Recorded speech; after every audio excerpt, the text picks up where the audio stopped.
on, so How if that could helps anybody. All right, well, welcome everyone to the, this is our third Hangout, I think? Fourth? I don't know. Something like that.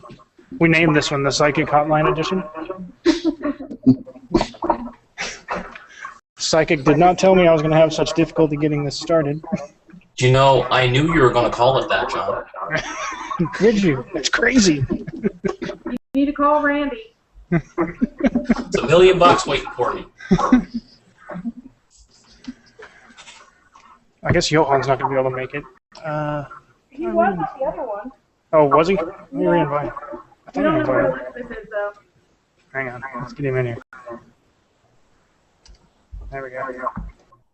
And uh-oh, I can't spell. I'll tell you what I've become psychic about. I can tell exactly when a religious person is going to start using Stalin or Hitler in a conversation. And it usually doesn't take long, does it? Not at all. Okay, I got Johan invited. I'm hearing echo. I don't know if it's my audio or not. It's me. Okay. There's some other weird noise I keep hearing. Oops, try again. What was that? Okay, I tried again. Damn you, Google.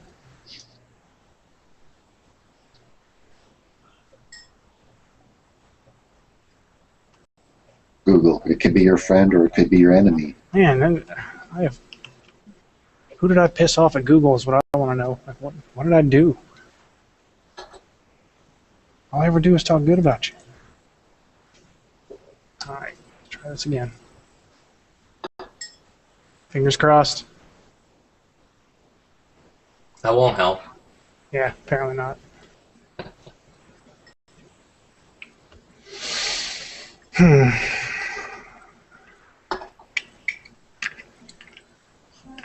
I don't know if I'm cursed today or what.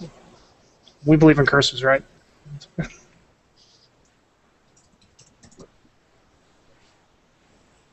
Maybe we should have asked how much of that cider you had before you opened up the Hangout. I should have had more, apparently.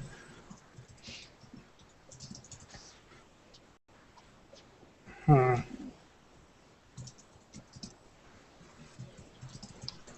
it doesn't want to let me invite anybody else. Oh, is there a... Yeah, there's a 5 limit sometimes, but we've only got 4 now. I thought the limit was 10. Oh. But it doesn't tell me. It doesn't tell me I'm hitting a limit. It just says, "Oops, try again." Condescending damn application.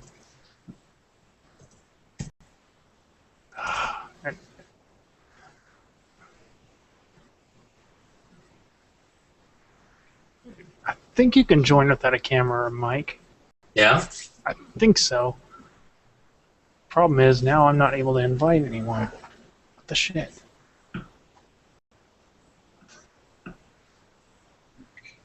Maybe I'll just like get a paid Skype account, so we can just do this on Skype. I think you only have to have one person with a paid account to do multiple video chat on there. I'll look into that. If that's the case, I could use it anyway for work stuff. So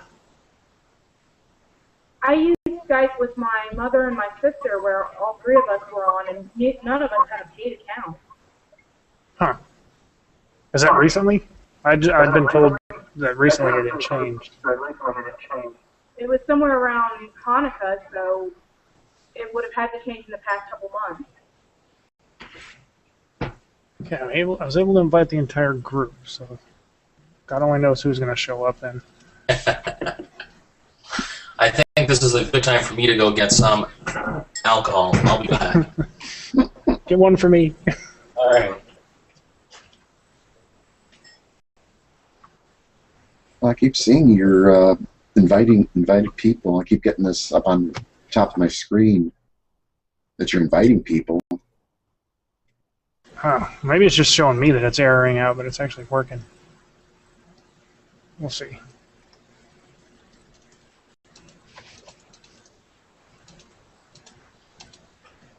Oh, man. Huh.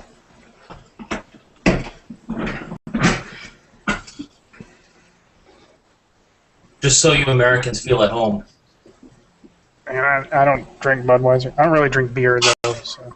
I don't drink Budweiser or Miller or Coors or any of that fancy ass shit. I prefer Irish beers.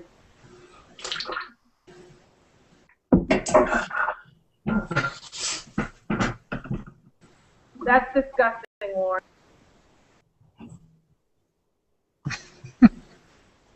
It's the king of beers. Is that like self-proclaimed?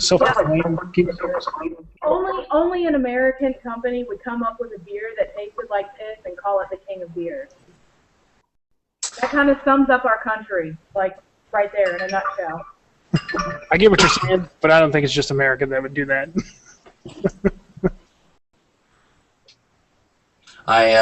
Yeah, actually, this is different than the Budweiser in the U.S. This is brewed in Canada, so it's got more alcohol, and it probably tastes just as bad, though. Just pretend like it's delicious. Nobody here knows. Oh no, this is the Canadian version. It's like drinking gold. Kind of like they always say the Irish, the stuff, the Guinness that they leave in Ireland tastes a lot better than whatever they ship us. It's easy to say that. We can't test it. I probably could if I get off my duff and go over there, but I'm cheap and. I hear you. There was a bar rescue where they sent some Americans over to the Guinness to learn how to pour Guinness properly. It's one of those reality shows on Spike. It was pretty cool.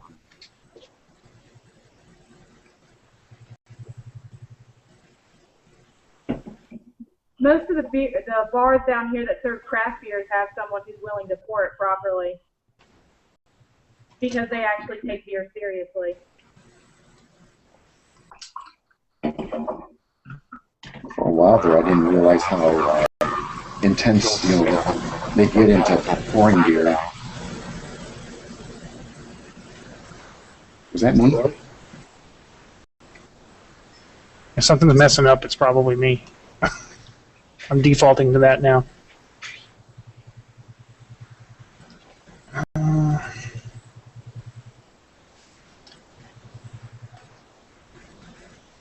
I swear I'm not a rank amateur on everything I do online. It's like first day on the job here or something. I don't know what this is.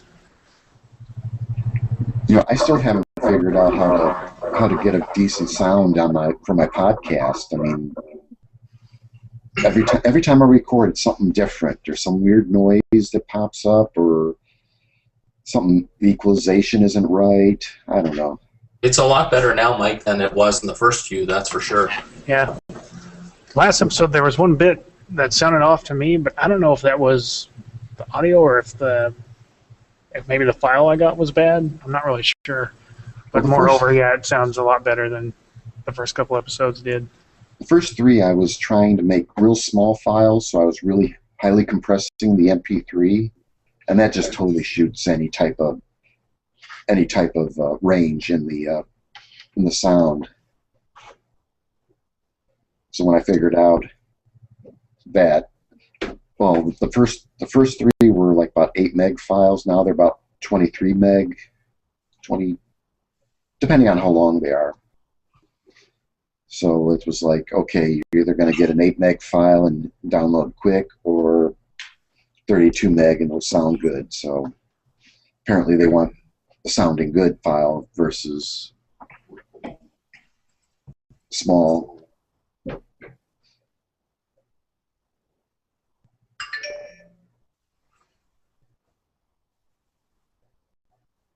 What do you use for mic, Mike?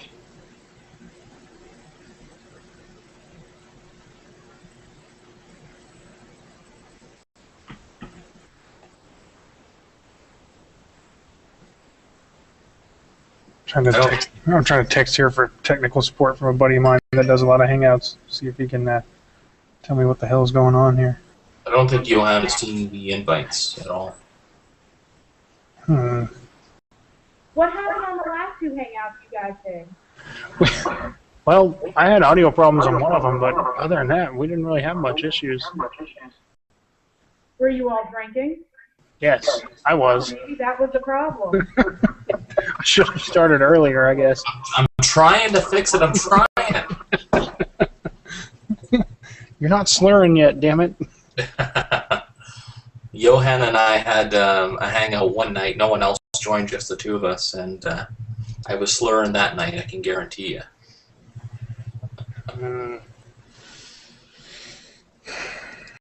Try inviting Johan again. Okay. And I'm the only one that can do invites? Is that right? Where is the invite button? Well, for me, it's up in the top left corner. There's like different tabs for chat, screen share, capture, camera. Invite people is on top of that. Yeah, so we don't have that. I don't, anyway. Huh. Wonder if there's a way to share controls on this as well. Oops. That's not the button I meant to hit.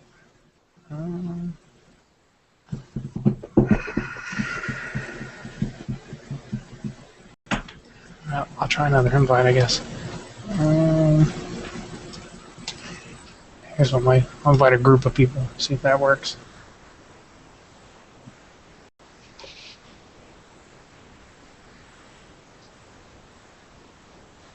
You know, I wonder if it's one of the extensions I run on Chrome that's causing me issues.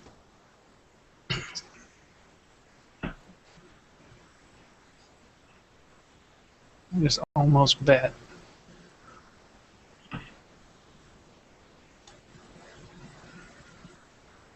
There it's Feely.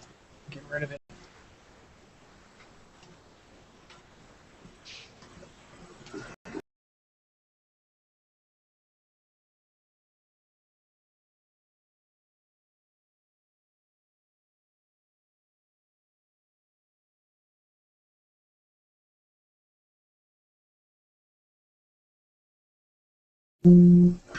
Well, that was the nuclear. That did not go as planned. Okay, let's see if that fixed it. Big money, no whammies. Oh, sweet. It worked. So you turned off the extension? Yeah, I turned the Feedly extension that I had on. For some reason, it's screwing with this. Well, I will uninstall that later. Johan, sorry for all the trouble. I've apparently screwed up my Chrome installation pretty bad, so.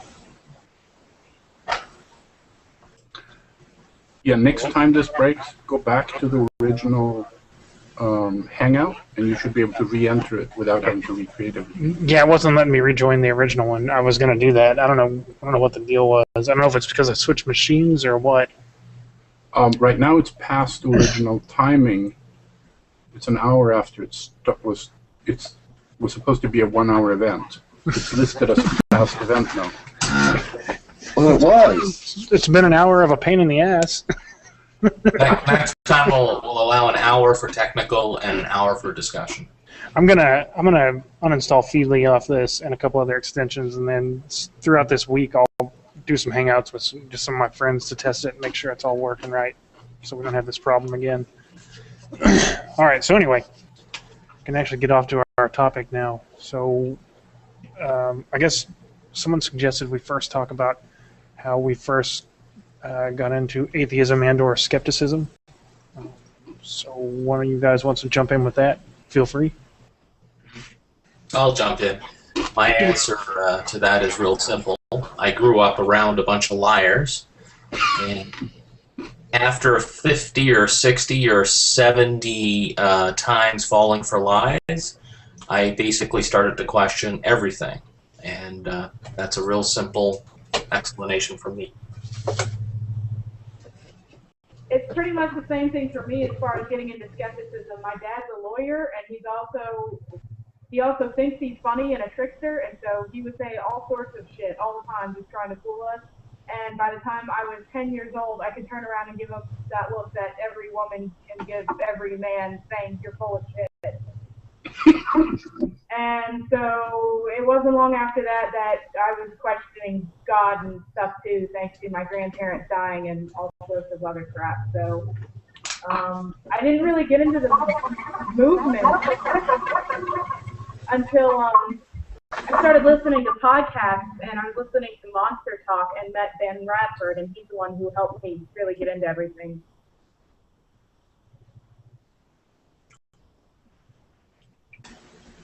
For me, oh, go ahead. Oh, no. No, go ahead, Mike. Okay. Well, I was the science nerd in the neighborhood. I was, you name it. I had, well, we had the encyclopedia of science. I mean, the whole, and I was the kid with the telescope, the microscope, that type of stuff. And oddly enough, my mom, I don't know if she got it from a library or bought the book, Chariot of the Gods.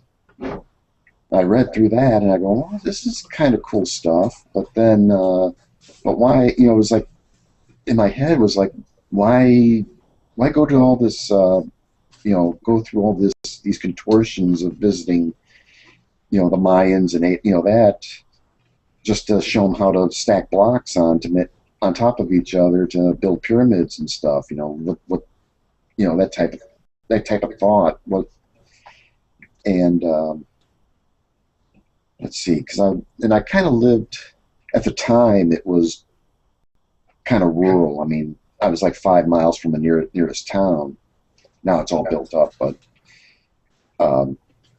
trying to find science books was always, even the schools even had a thing about moon anomalies, the kind of the Richard Hoagland type stuff, moon bases and stuff like that. And this was in my grade school, and I'm like, a lot of this stuff, and looking at that, it's like none of this stuff made sense. Why dig a trench, on the moon if you're, this super intelligent alien, when you can build these, steel or whatever cities, so it was always that questioning. And then I actually started seeing The Amazing Randy on, he was doing specials on NBC, and I saw this one on the psychic surgery, which was really cool. He explained how it's actually all fake. I mean, it's all sleight of hand and stuff like that. So it's like, okay. I mean, the atheism probably was, the family's, my dad was devout Catholic, my mom was kind of iffy, but they never forced religion on us, so I kind of migrated toward atheism. I mean, the rest of my brothers are all, dyed-in-the-wool Catholics, except one who kind of got screwed by the Catholic Church. Not the what you might think. It had to do with he wanted to get an annulment from his first wife so he can get married again, and they wanted like $500 just for a piece of paper to say that the church doesn't recognize the marriage, type of thing, So but the rest of my brothers are pretty devout Catholics, and I turned out to be the atheist. I don't know.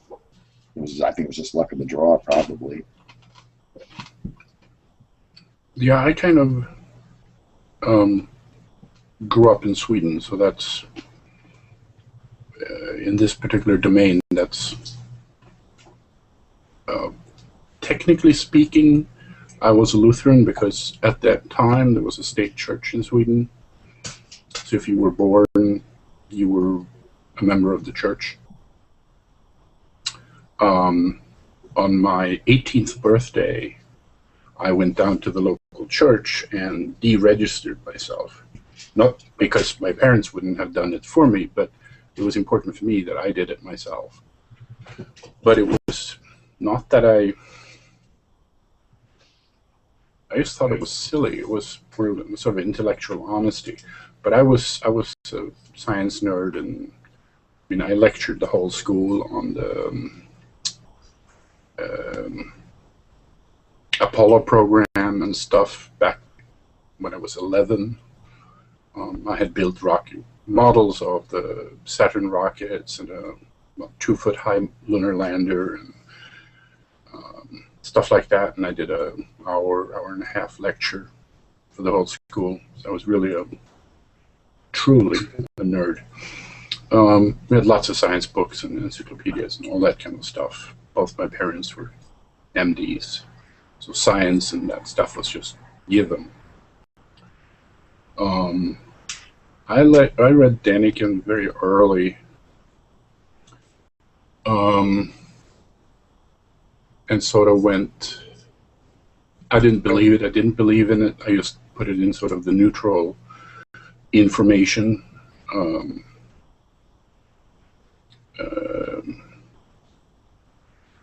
I probably read some other interesting other books in that category, mostly because I devoured everything that was science fiction in the local library until I had read all of it. And then I couldn't find any books in any of the bookstores that were translated to Swedish, and that's when I was about 15, 16. That's how I learned English, really. I started reading science fiction books and computer manuals and listening to Frank Zappa. So that's basically where my vocabulary came from. But religion was not something that ever really entered into my life. It was something I wasn't interested in, and I didn't like being associated with a group who I didn't particularly share any ideals with. I don't think I ever believed in God, but in the early, I didn't really not believe in God either. It's kind of weird. People say you have to be an atheist or a theist, but to me that was that's not a binary decision. There's two propositions: are you a theist, and are you an atheist? So I come out as I have not yet taken a position. 77, I ended up in North Carolina for about 10 months working at IBM Lab. I was about 19 at that time. And I was working at their special engineering lab in Raleigh, North Carolina. And that was, I think, the first time I really encountered religion as something that people did. We had my father's sister's husband's mother, who sometimes would join us for Christmas and stuff. She would go to the church on Christmas Day. That was about as close to I got to religion. And of course it was technically taught in school when I was like first, second grade, third grade. After that we really had religion as a subject, which was more split across all of the world's religions. But I remember being taught some stuff that was, in retrospect, complete fibs. That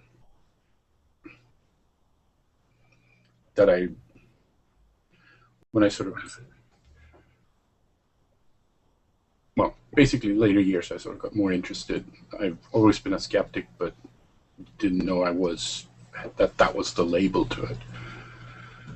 And once I moved to the States permanently, probably around 82, 83, something like that, I basically decided I was probably more atheist than theist. Or rather that atheist was probably where it's going to land, but there was really no challenge against it. I lived in California, San Francisco Bay Area, and it's a heck of a lot more religious than here. I'm in Sweden at the moment, so. But certainly not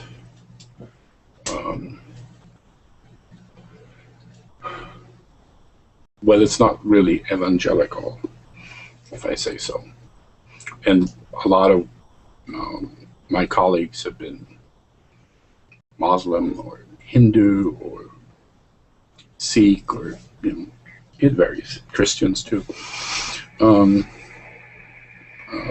So, I'm not in the community of friends I have is not based on religion in any way or form. So I didn't come to atheism from skepticism, but more from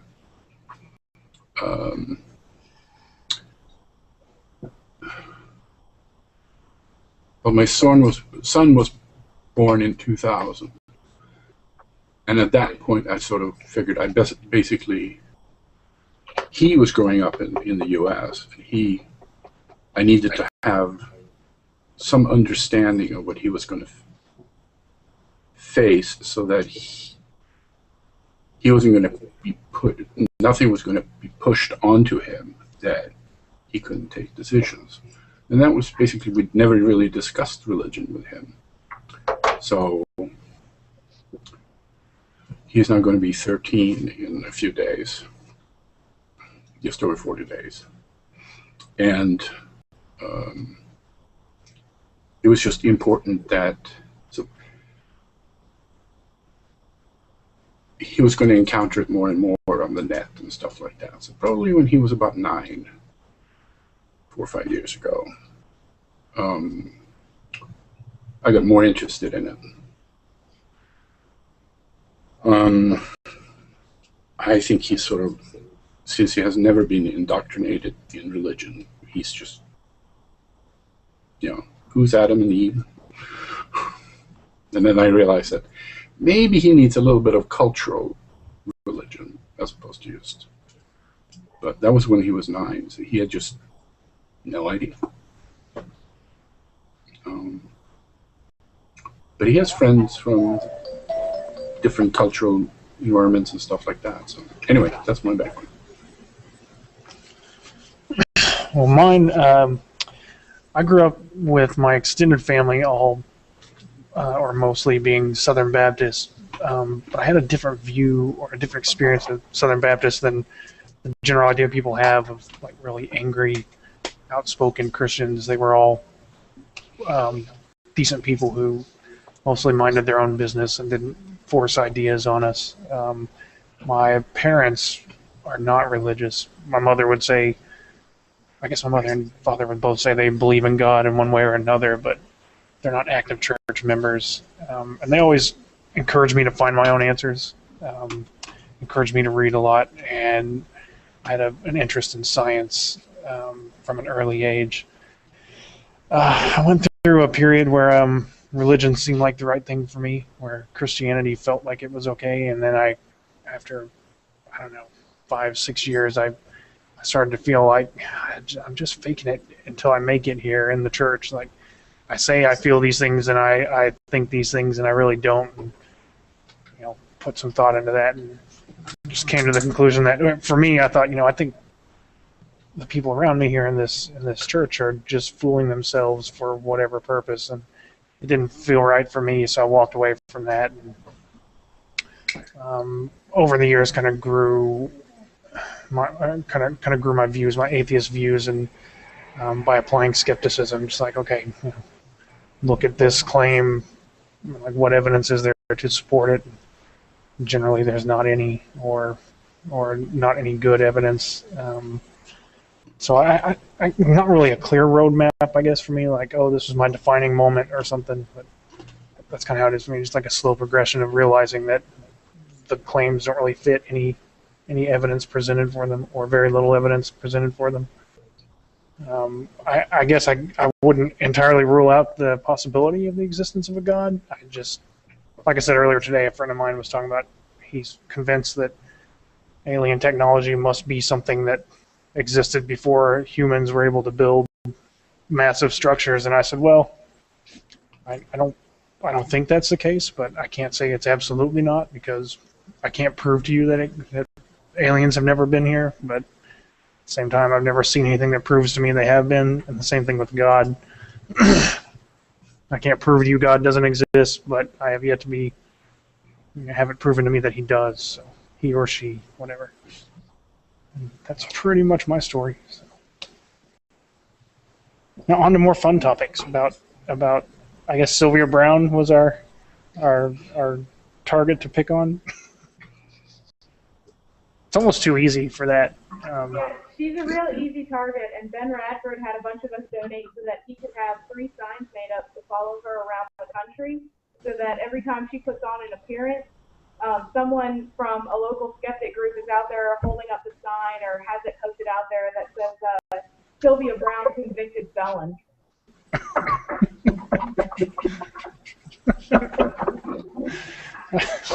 Because it's true, she was convicted for tax evasion or something like that.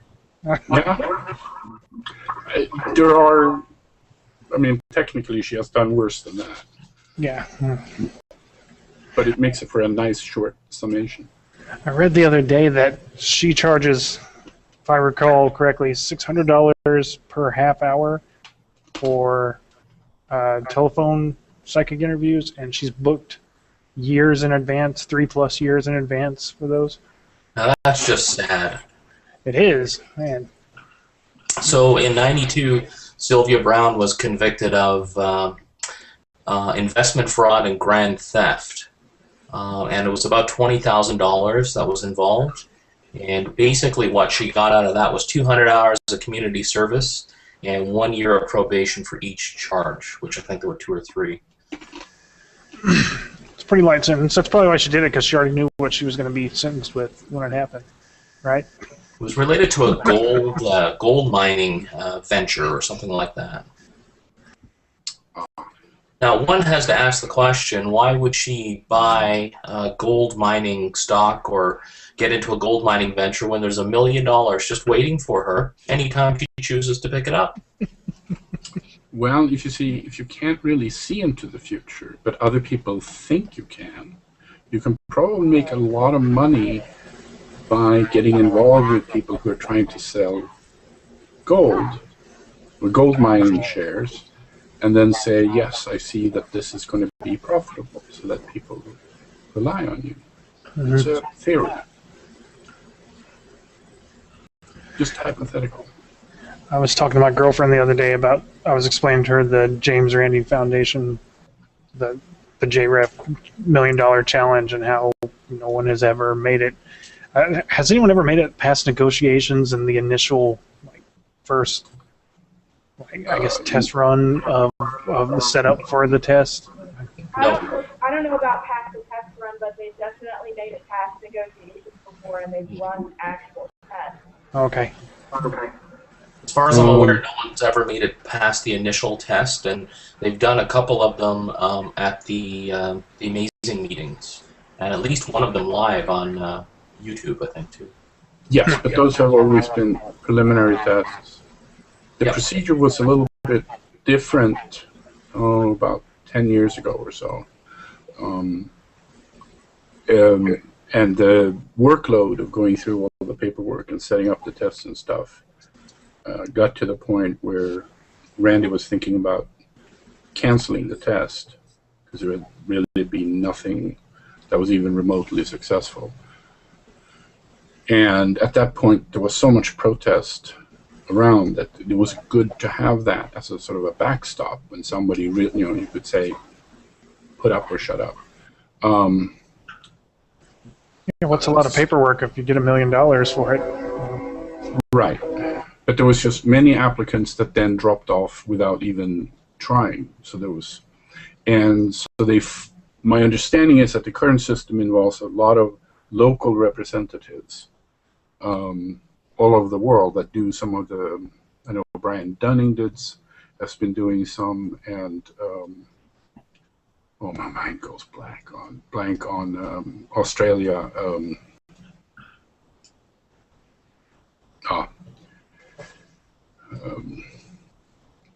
You know who the podcaster in Australia, famous.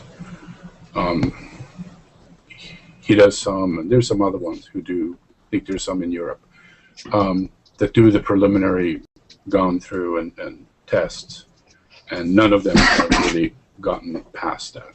So it's possible. I don't know, Rachel. Do you know when the test was that was done?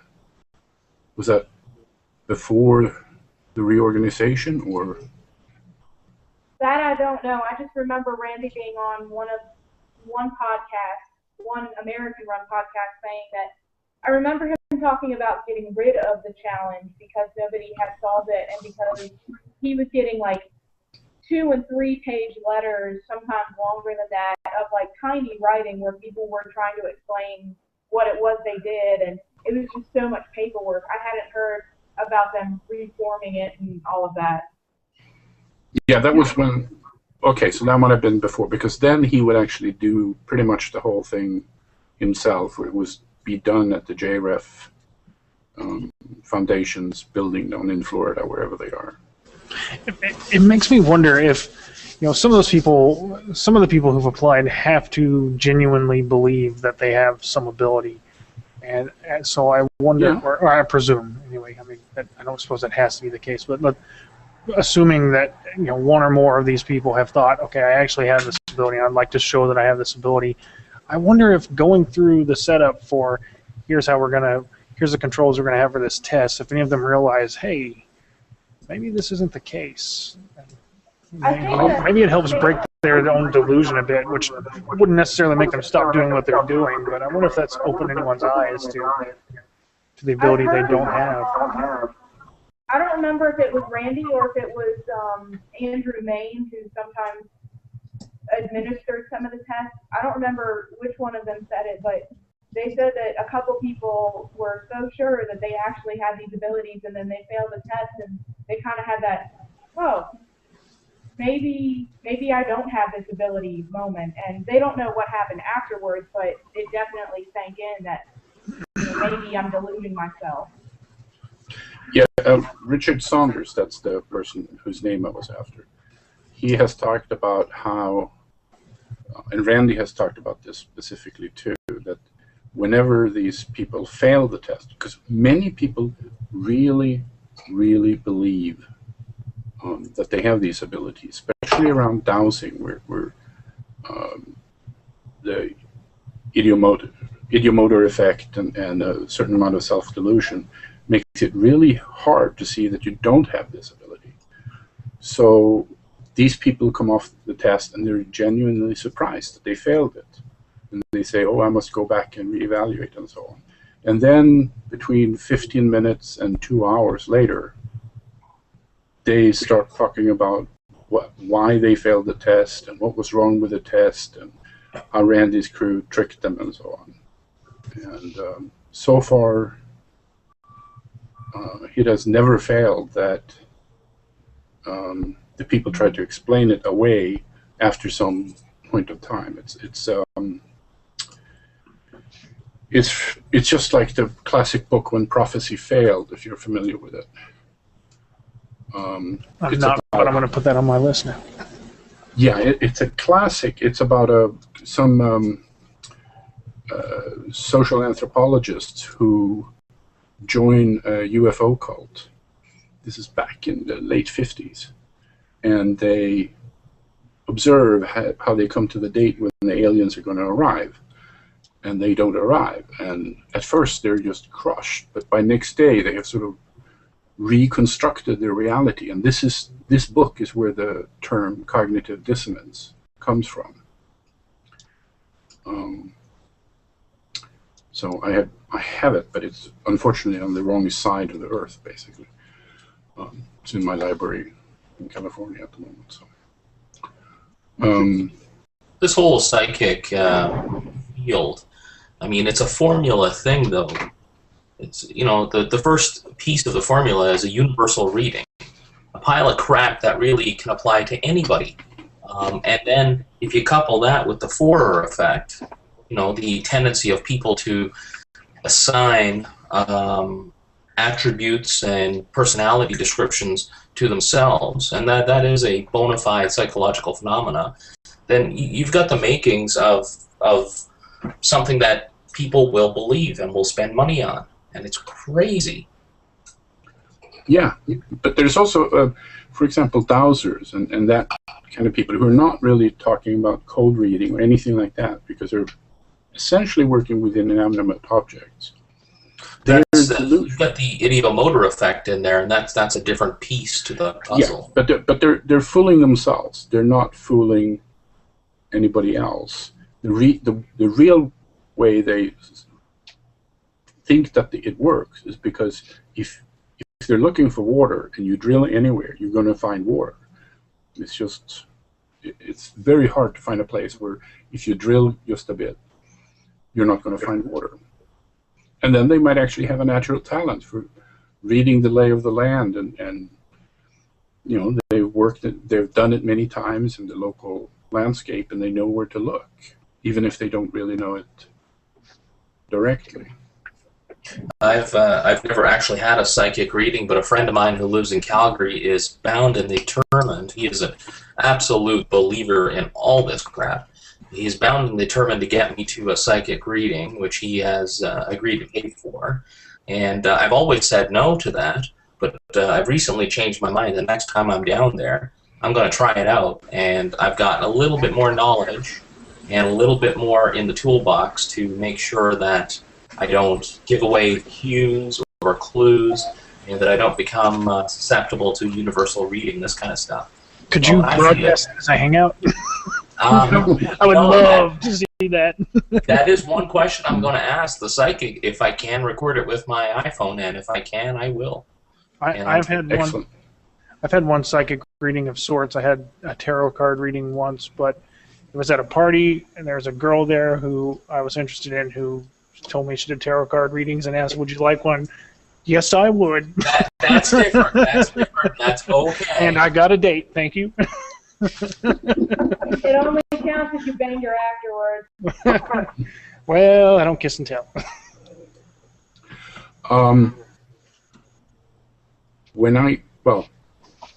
My grandparents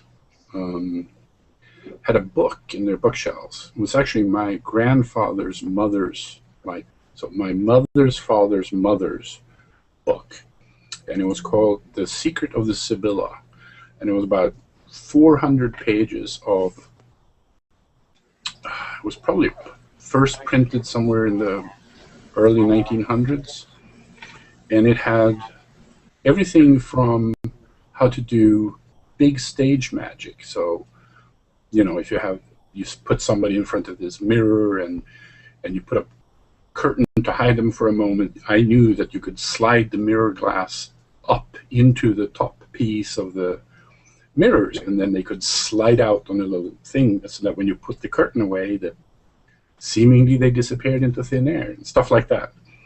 And it had for how to read cards and how to do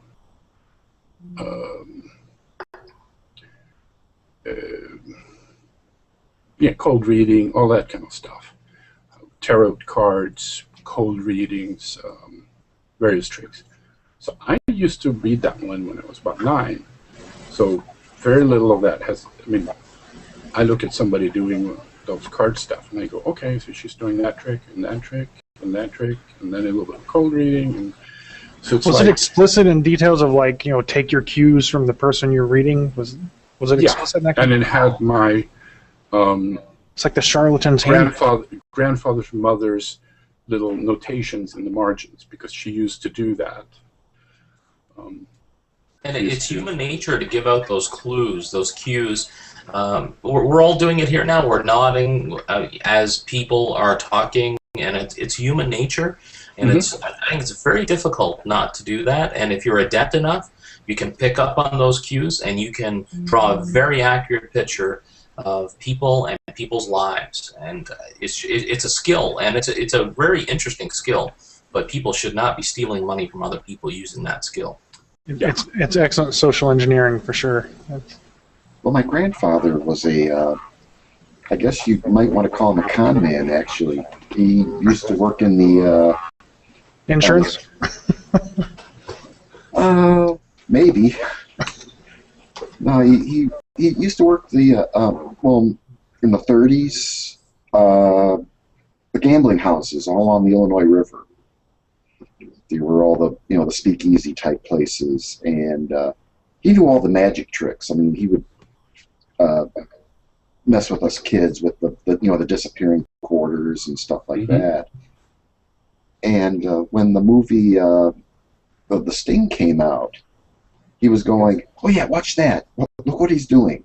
Look what like right in the beginning where they take all the money, put it into a wallet, and then shoved it down his pants." Actually, it's his handkerchief. Yeah, handkerchief. Yeah, stuck it in his pants. Then he pulls it out and gives it to the guy.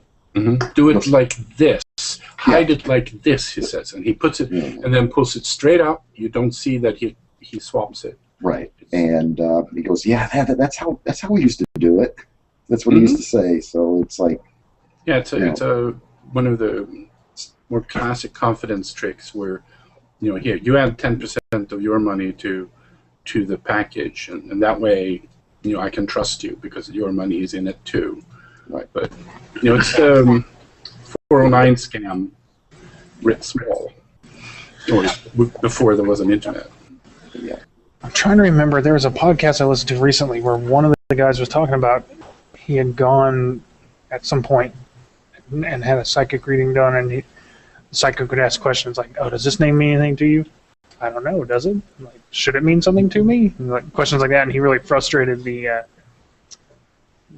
psychic doing the reading. Although I don't know what the outcome was. I'm sure it wasn't pleasant. I had in mind. I thought, I might go do something like that, but then it'd just be paying money to go screw with somebody. So, like in Lauren's case, where someone wants to pay for him to do it, that would be okay. But I don't think I'm gonna go cough up my own money just to try and piss off somebody. Someone that Yeah. When you can do it for free on the internet. There you go. Yeah, I can get in an argument on the internet for nothing. I normally get appalled at how poor skills they have, so I just lose interest there. You look at them and you see that they're not very good.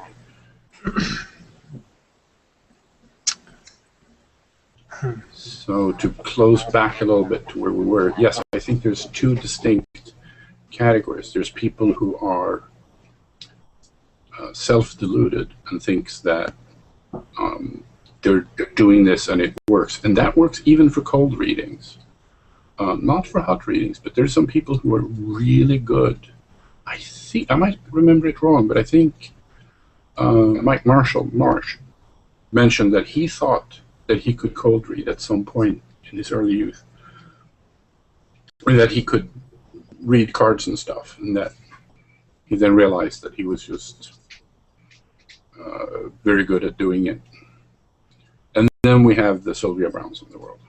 And it's just how close they attain the ideal of a full Sylvia. And sometimes. Oh, go ahead, Lauren. Sorry. On the other side of the equation, we have the heroes, the skeptical heroes.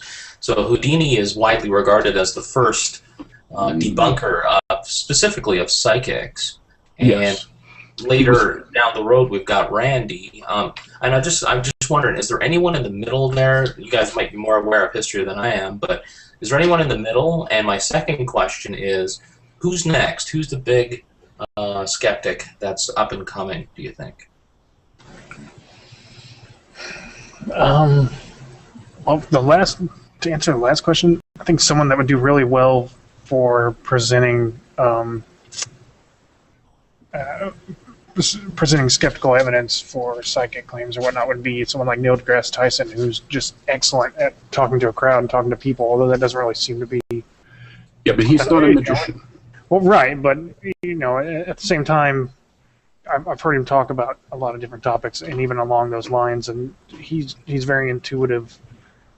But yeah, it's certainly not in the same vein as Randy or Houdini. I guess there's Penn and Teller, but Yeah, I think they're really the ones who inherit Randy's mantle in the most direct way. I'd also say I would rather Neil deGrasse Tyson not get into skeptical debunking of anything, because his power to me is the fact that he is a positive force rather than a destructive force. And yeah, that's a very good point. I think that Neil needs to stay where he is, making science interesting, and instead of turning him into a quote-unquote evil force for any believers, because he he manages to bridge that gap where he says, you know, I don't give a shit what it is that you believe. Here's what's true, and this is why you should think it's interesting. Let someone else, you know, it's almost like we need that Batman syndrome, the guy who can take it, the guy who can be thought of as evil and not, you know, not care. And Neil is not that guy, not because he would care whether someone saw him evil or not, but because he's doing so much better in the place that he's at right now. I would say he's the new Carl Sagan. Yes, yes. Yeah, very much so. Yeah. Demon Haunted World and A Candle in the Dark is a very. It's not so much debunking people as showing how to think. Right. It's a much more positive. I remember that when I first read the book, I was like, wow, this is amazing. This is. It was just that. It was like a great way to learn to look at questioning things, like look at something and not make assumptions, and look at the evidence that supports. Yeah, not making assumptions is a really important thing. That, you know, the term skepticism gets. If you're skeptical about something, someone will say that often that means I have some idea. You know, I'm skeptical of that. I have some idea in my mind already of what the answer is, rather than I question, you know, what I'm seeing here, what I'm hearing. The term skepticism and skeptical has definitely been co-opted, and you know, a true skeptic really doesn't have their mind made up, and they just want the information. And it's too bad that the term has been co-opted to be so negative, like it has been. It took me a long time to learn that too. You know, when I earlier on when I identified as a skeptic or an atheist, it was more of the atheist or skeptic with an agenda. You know, it's like, I'm going to debunk this thing. I think that's wrong. I know that's wrong, and I'm going to find out why it's wrong, rather than I wonder what that's about. And I've found, for me, even it's a little more relaxing, and so I feel a little more peaceful looking at something and saying, I don't know if I believe that or not. Let me question that, rather than, oh, that can't be right. That's got to be wrong. You know?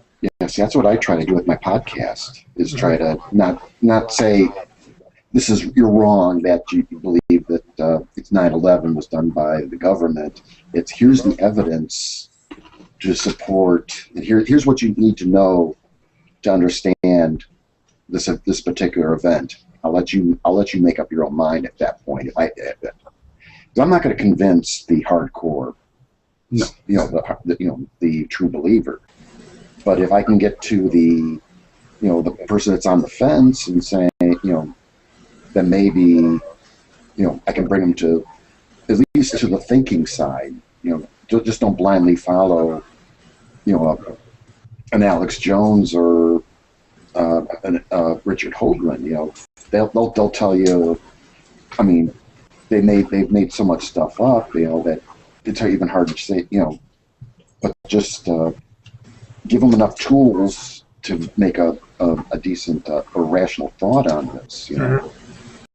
That's something that really drew me to your podcast first. Was as I've told you before, I listened to a lot of different podcasts that dealt with conspiracy theories, and some of them are like, oh, this is the crazy conspiracy that's happening, and others are the opposite, where it's like, that's just dumb and that's wrong and here's why. And I was looking for something that was like, well, I'd like a more real skeptical view of like, okay, here's what this group claims, here's what the opposition claims, here's evidence to support whatever is actually going on, and then you make your own decision. That's something that really appealed to me about your podcast over a number of others.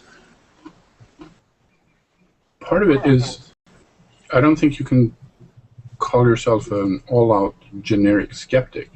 It's you have to have it's a question of having a skeptical stance against any given proposition, and somebody whose first thoughts is the skeptical stance. I don't know. Is it possible that X or Y? And then you have to be, what's the word I'm looking for?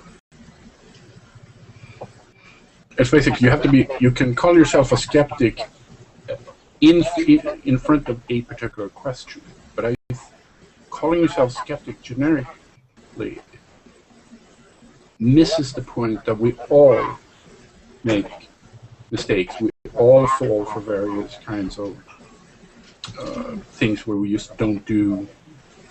Afterwards, we realize we were had, either intentionally or not, or we just weren't thinking about it enough. Yeah, we all make it's human nature to make assumptions. Right, and ibland we don't even make the assumption. We take that as a given fact. We have always heard it. We never questioned it. And in that case, when that happens to me, I'm not a skeptic. Then it just varies depending on what the subject is. At least for me, it's certainly a learning process to learn to more often take that approach of, well, wait a minute, let me question this rather than believe something or just blatantly not believe something. And I still struggle with that at times. I'll hear something that I have a knee-jerk reaction and want to be like, oh, that's crap. And I have to tell myself, wait a minute, that even if I think that's crap, that's one thing I work with. Like in one part of my head says, okay, this is crap. Then I say to myself, well, how do I know it is? What do I know that says it's crap? Nothing. My intuition tells me it is. So rather than just say, oh, I think that's crap, I'm like, well, I'm not really sure about that. Maybe you can show me something to support that, or I'll go look for some answers or just an opposing view somewhere. That's what I think.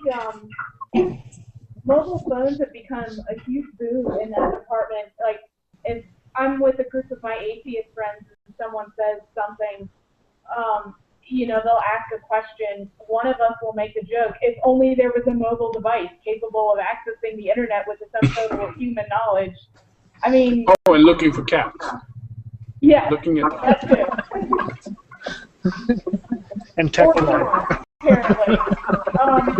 But yeah, I mean, that's something that I really think we should be stressing with people is you're out and about and someone says something, well, look how easy it is now to stop and pull up Google and say, is this true? And then added to that, one of the things I was talking about with some friends who have kids is what are the schools doing to teach people how to know what is good information and what isn't? And that's something I remember hearing from my teachers when we had to do research papers. What's a reliable website? Why is it a reliable website? I know that because here in America there are a lot of schools that don't have funding. They've been letting kids look stuff up on their phones because they don't have the computer resources down here to let a class of 30, try to use the computers because they may only have 3. So what are they going to do? The kids have to learn sometimes how to actually how to distinguish what is good information. And it's unfortunate that often there's no one to teach them how to do that. There are some kids I know that get their information about a lot of things from YouTube. Whatever they hear there is just fact. That's not a bad source. Well, I guess it depends. Again, it depends on the source on YouTube. Where sometimes it's another kid their age saying something, and they're like, "Oh, well, this is what this person told me." And like, oh, okay, well, what makes you think that person is right? And that's the kind of questions I'll try and ask. Is well, what makes you think that's correct over another answer? And even myself, I'll often look up something online, and so I find some answer. I'm like, how do I know that this is a good source for this? And sometimes sometimes I'm confident it is, and other times I'm just not really sure. So I guess it's something you kind of learn to balance.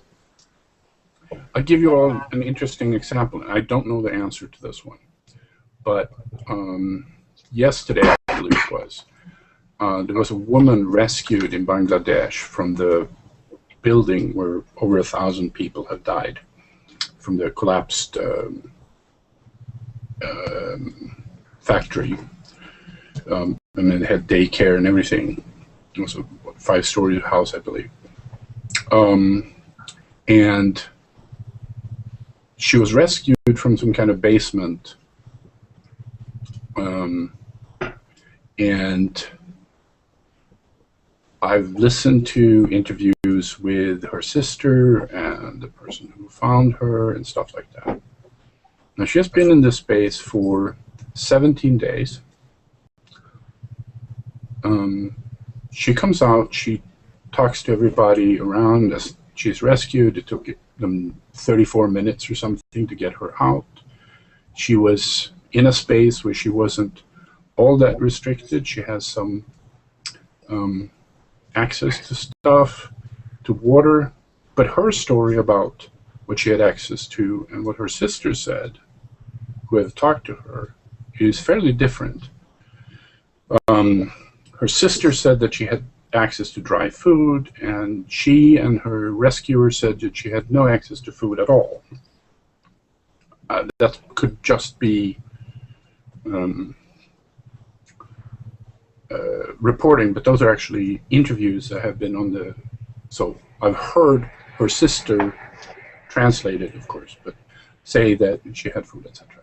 Now the question is this. This is a total catastrophe for the Bangladeshi government. So I'd like to introduce the little conspiracy theory here, that she was sort of inserted that so there could be a fantastic rescue, as the death count and the whole political situation just went totally off the charts. So this happened shortly after they passed 1,000 dead people recovered from the building, or parts of people. It's been pretty grim. It's been, the smell of bodies. It's over 40 degrees warm. It's very humid. Flies everywhere. 17 days. They're still finding body parts. And inserting an incredibly positive event might have been done for various reasons. So anyway, when I listened to it, flags went up that this sounds a little bit too good to be true, but I have no evidence. So it falls in classically in one of these conspiracy things where my skeptical stance is against the news in general. Just because the story is covered on the BBC, I don't think they would fake anything, but it doesn't mean that something weird couldn't have happened. So my position is, I really don't know. I'm not going to take a position either for or against, but I'm going to flag it as possible that it's not quite happened what was thought to have happened. I feel like that's not a bad stance to take on a lot of things that, a lot of conspiracy theories even, someone puts forth a conspiracy theory, is it at all possible that, X party did Y? Well, no, it doesn't. I mean, yes, it's conceivable, although it seems very, very unlikely. That tends to be my stance on a lot of those, rather than that's just ridiculous. It never could have happened. I tend to look at something and be like, well, it just seems like an awful lot of, there's an awful lot of points that may or may not support that. With what you said, there's something like, we don't really have any way to find an answer. Like, here I am in the middle of the U.S. I don't have any kind of way to find an answer to whether or not that could be true. I suspect the truth will come out at some point. I think there are motives to do it, strong motives, and I think it would probably have been not too hard to do during the night, because it doesn't sound to me like a place where you hang out just to hang out at the moment. So having a crew, one extra person is there, person goes down, sits in the basement, and then during the day they get rescued. And the motive would be that the Bangladeshi government was basically facing insurrection. Mm-hmm. So, but that doesn't mean it's so. Most likely she just got rescued. Last person being rescued and fairly far after an earthquake or a building collapse or something like that. It's actually quite common. That's one of those Somebody cases, has been lucky. it's one of those cases where I feel like I'm never going to really know if, when the truth comes out, if the truth ever really came out.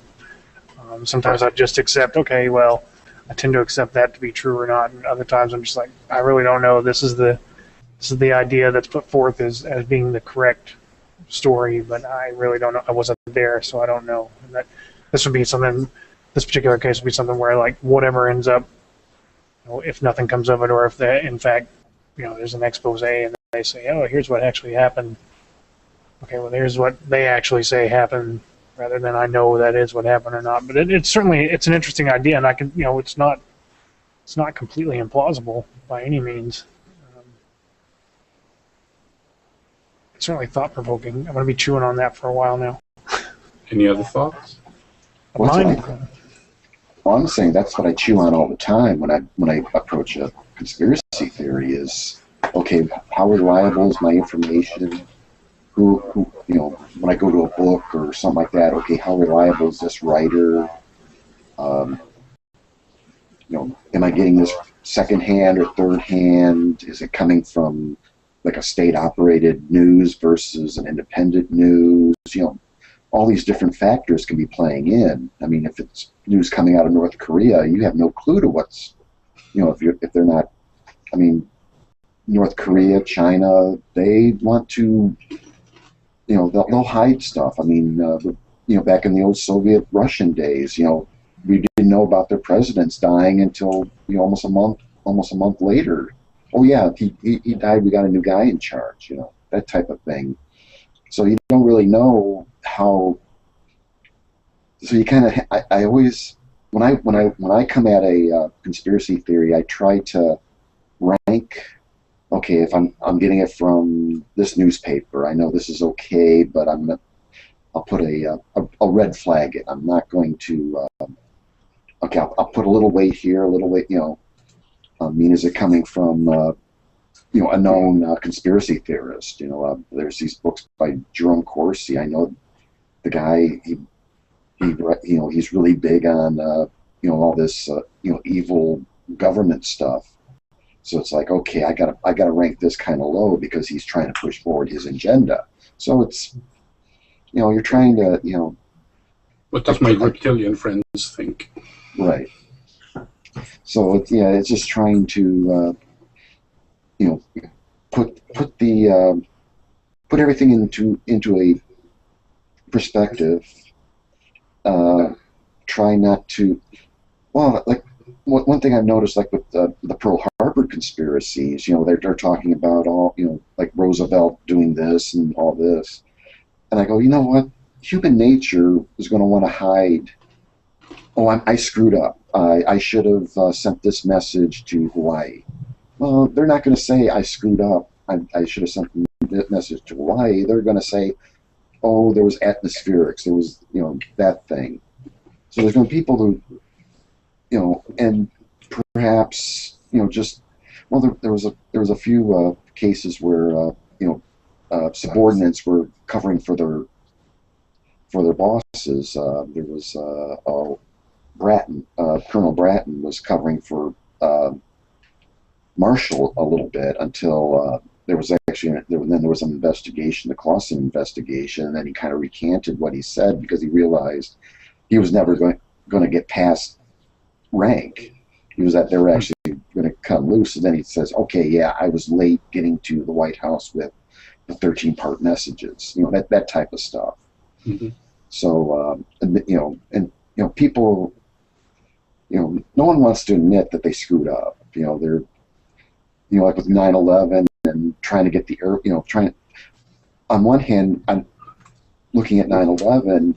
No one really knew what was going on. This was a whole new thing for these people, trying to figure out, well, why did this airplane, they crashed an airplane into when they hit the first tower. It was like, okay, well, this is weird, what's going on? And the second plane hit, and they're going, oh, wait a minute, we're dealing with something, we're not dealing with a hijacking here, we're dealing with something bigger. And then they decided, hey, let's get let's get our jets in the air to try to shoot down the two that they were following. Of course, the one crashes in Shanksville, and one goes into the Pentagon. Already it was too late. Mm-hmm. Would you want to admit to saying, hey, we may have screwed up, we should have been thinking out of the box type of thing, You don't want people thinking out of the box too much too early, because then they're likely to do other mistakes. Yeah, they'll shoot down, regular airplanes, not the bad ones. I guess, Johan, from my perspective, I've got to take the position of, unless there's some evidence to warrant looking into an issue, then I'm not going to consider it at that point. And I guess it's a conspiracy hypothesis more than a conspiracy theory, because this gets on my nerves, but I mean, that's a popular saying, I know, but a theory denotes that there is some evidence, there is some background there to support the concept, and for a lot of so-called conspiracy theories, there simply isn't. Right. Yeah, I wouldn't. That's a good point. Yeah. I wouldn't bet that. I don't think it is necessary to have some kind of evidence to create a conspiracy theory. I think we're all seen examples of that. Well, no doubt. Some people's brains seem to generate them spontaneously. No, I didn't say Hogan's name.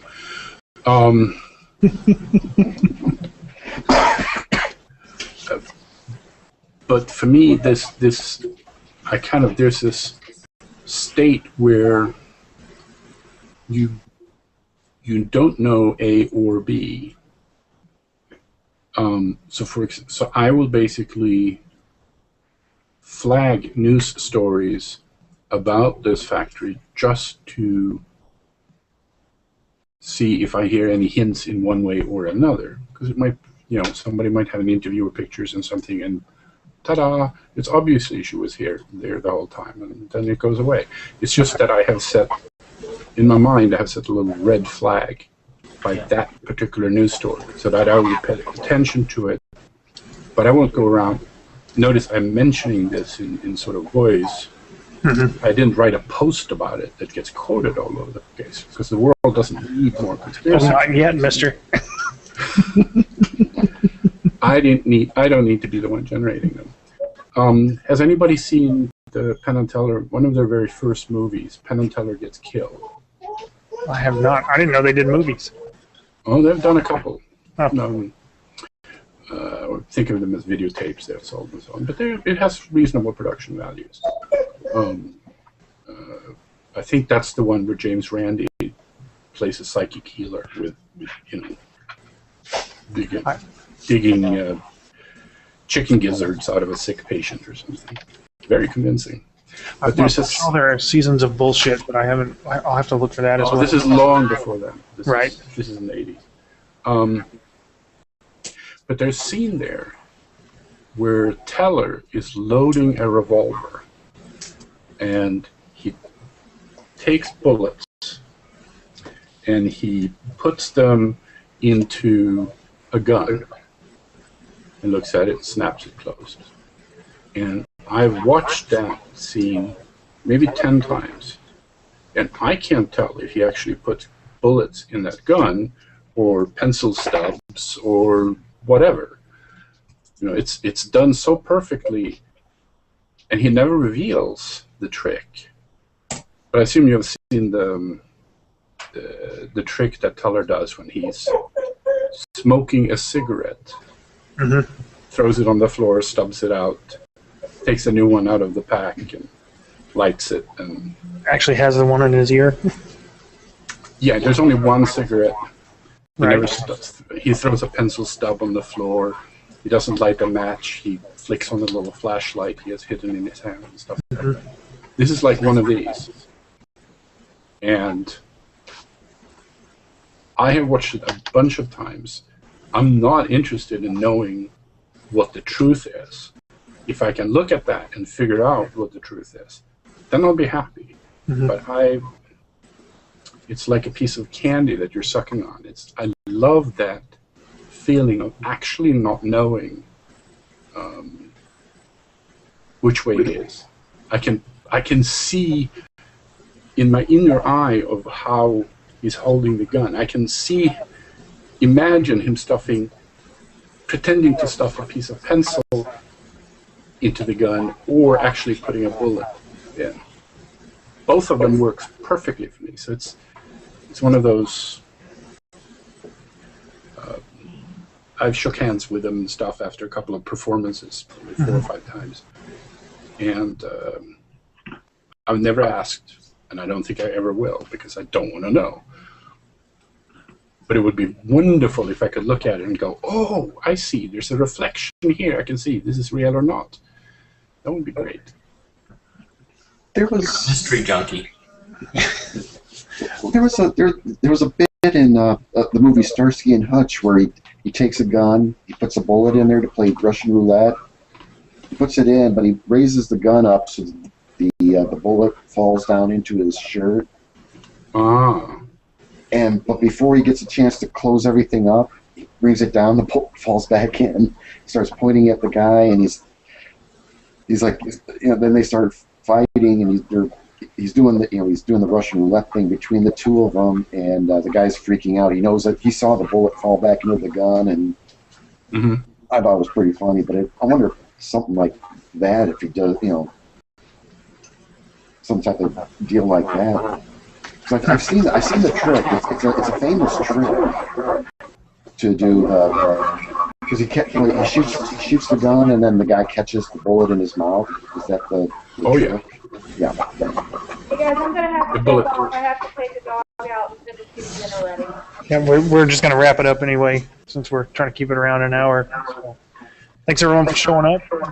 Do it again next week, hopefully with less technical difficulties. Cool. And I see we have one viewer. I have no idea who it is, but we have someone that's been viewing us for quite a while now. Oh, okay. We We have an audience. We have an audience. Oh, excellent. So whoever you are, we love you. I've seen the bullet catch 3 times, and I figured it out after the first time. So. All right, guys. Take care. Have a good one.